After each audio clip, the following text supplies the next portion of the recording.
You know, there are American heroes who don't like this idea. Neil Armstrong, Gene Cernan have both testified against commercial spaceflight and the way that you're developing it, and I wonder what you think of that. I was very sad to see that, because those guys are, those guys are heroes of mine, so it's really tough. You know, I wish they would come and visit and see the hardware that we're doing here. And I think that would change their mind. They inspired you to do this, didn't they? Yes. And to see them casting stones in your direction. It's difficult. Did you expect them to cheer you on? Certainly hoping they would. What are you trying to prove to them? What I'm trying to do is to make a significant difference in spaceflight and help make spaceflight accessible to almost anyone. One of the most difficult choices I've ever faced in life was in 2008. I think I had maybe $30 million left, or $30 or $40 million left in 2008. And I had two choices. I could put it all into one company, and then the other company would definitely die, or split it between the two companies. But if I split it between the two companies, then both might die. When you put your blood, sweat, and tears into creating something, or building something, it's like a child. And so it's like, which one am I going to let one starve to death? I couldn't bring myself to do it, so I split the money between the two. Fortunately, thank goodness, they both came through. What was your biggest failure, and how did it change you? Well, there's a ton of failures along the way, that's for sure.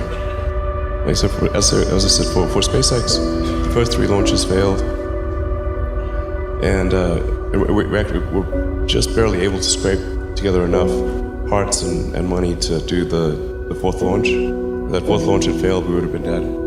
So multiple failures along the way. I tried very hard to get the right expertise in for SpaceX. I tried hard to find a great chief engineer for the rocket, but the good chief engineers wouldn't join, and the bad ones, well, there was no point in hiring them. So I ended up being chief engineer of the rocket. So if I could have found somebody better, then we would have maybe had less than 3 failures. That 3rd failure in a row, did you think, I need to pack this in? Never. Why not? I don't ever give up. So many people tried to talk me out of starting a rocket company. It was crazy. One good friend of mine collected a whole series of videos of rockets blowing up and made me watch those. He just didn't want me to lose all my money. We're doing these things that seem unlikely to succeed, and we've been fortunate, and at least thus far they have succeeded. Now is the time to take risk. You don't have kids. As you get older, your obligations increase.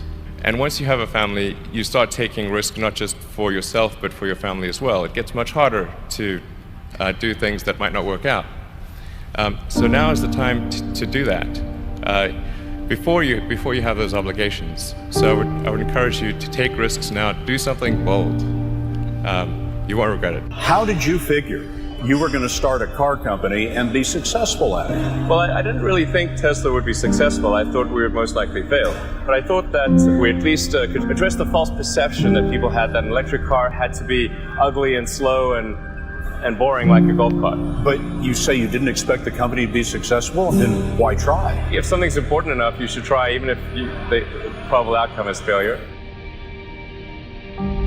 Or how do you think about making a decision when everyone tells you this is a crazy idea? Or where do you get the internal strength to do that?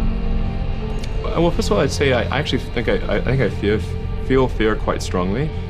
So it's not as though I just have the absence of fear. I feel it quite strongly. But there are just times when something is important enough, you believe in it enough, that you do it in spite of the fear.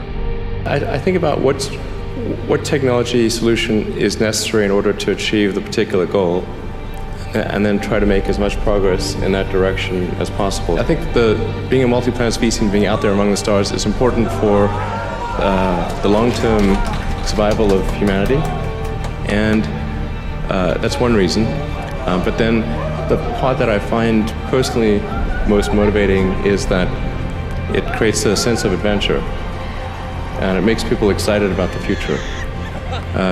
If you consider two futures, one where we are forever confined to Earth until eventually something terrible happens, or another future where we are out there on many planets, maybe even going beyond the solar system, I think that second version is incredibly exciting and inspiring, and there need to be reasons to get up in the morning. Life can't just be about solving problems. Otherwise, what's the point? There's got to be things that people find inspiring and make life worth living. When my brother and I were starting our first company, instead of getting an apartment, we just rented a small office and we slept on the couch. And we showered at the YMCA, and we're so hot up we had one computer, so the website was up during the day, and I was coding at night, 7 days a week, all the time.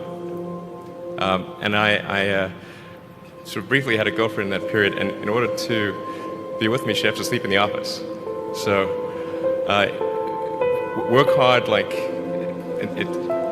every waking hour. That's the thing I would say, particularly if you're starting a company.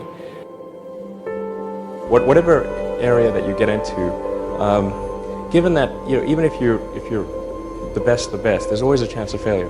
So I think it's important that you really like whatever you're doing. If you don't like it, life is too short. If you like what you're doing, you think about it even when you're not working. It's something that your mind is drawn to. And if you don't like it, you just really can't make it work, I think.